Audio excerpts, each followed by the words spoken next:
Continuing our conversation with Senator David Holt this morning about Senate Bill 316, which could possibly give Oklahoma teachers a $10,000 pay raise. We had a couple people write in, so do want to get to some viewer questions. Matt Trosper wrote in asking specifically about funding with this bill. He says, ask him if he is in favor of changing teacher retirement, insurance and benefits, and school consolidation to achieve this goal. Yeah, not any of my proposals, any of my dozen proposals include any of those things. I do have superintendent consolidation, but it expressly bars the process that I've proposed from closing any school. And we've been on here before and talked about that. You know, it's we have 520 school superintendents. My proposal would create a process by which you would bring it down to 200, but you wouldn't close any schools. So the question was school consolidation, which is what I assume most people would be concerned about. I think only superintendents would be concerned about superintendent consolidation. But, you know, a lot of times those issues get kind of mixed up, but they really are separate to me. I don't think you have to close a single school to cut down on the administrative costs that you have.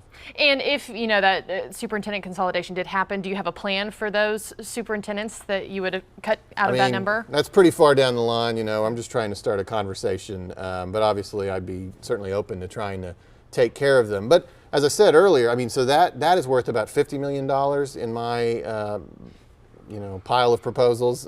So if you don't like it, there's still, you know, $950 million worth of proposals to pay for this teacher pay raise. Okay, and then let's get to this one too. This is from Evelyn Price, who says, yes, the teachers desperately need a raise, but everybody seems to forget all the other state employees who haven't had a raise in 10 years. The teachers are not the only state employees who need more money. I think she just wants your response on that one. Sure, no, I mean, there's nothing incorrect about what she said. All of our state employees are underpaid. I was just I chair the subcommittee for public safety and judiciary, and yesterday we were hearing from Director Albaugh of the Department of Corrections and how their, prison employees haven't had a raise in 10 years, and they're pretty important to our state as well. Those are all very serious issues. You know, I'm one of 149 legislators. This is the thing I've prioritized, teacher pay. If other people can come up with some proposals to bring other state employees raises, I'd certainly be willing to look at that as well.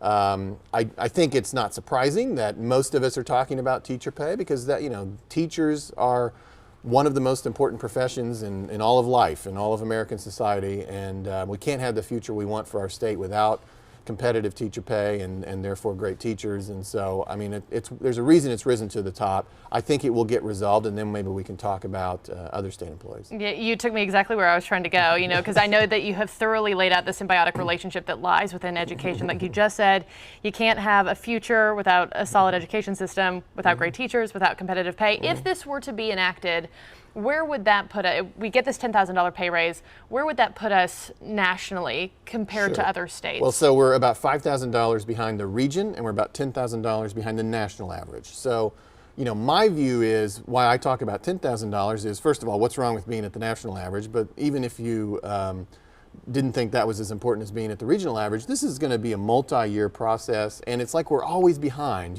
So say we spent 5 years doing a $5,000 raise.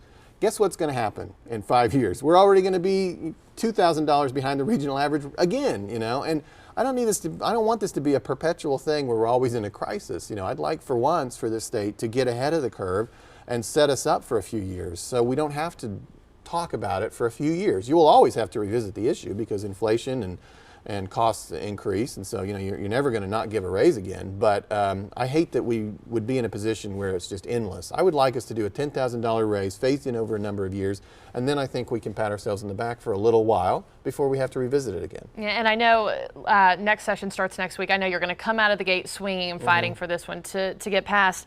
But if it were to be given the green light, when would teachers see that money? Is this going to be, kind of like the liquor laws? It was voted yes in November, but we're not going to see that until 2018. Is it going to be something like that to where we have to wait a few years to actually see the fruits of our labor here? If my bill were adopted just as it's written, it's a $1,000 raise in August, and then every year after that, a $3,000 raise.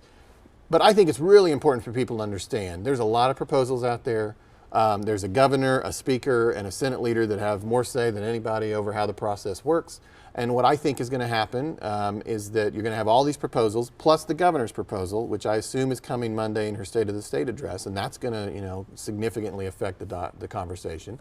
You're going to have all those come together, you know, and you're going to have basically a 3 to 4 month debate amongst ourselves and amongst the populace, and something's going to emerge from that. And it may not be my plan. It probably won't be exactly my plan. I mean, that's just not the way it works, you know. And so nobody should get wedded to any particular proposal. They just need to be saying to their legislators, A, I want you to prioritize teacher pay, and B, I want you to be willing to do what it takes to get it done, and we'll support you, even if it takes us a little outside of our comfort zone. You know, taxing fur storage, one of my ideas in there, you know, maybe outside your comfort zone, but it's necessary to get something done that's really, really important, and that's what teacher pay is. Yeah, at this point, just throwing out ideas to see what works and what sticks and what doesn't. Yeah. Senator David Holt, thank Sure. you so much Thank for you, your Martha. time, and we will follow this one very closely. We'll Great. be in touch.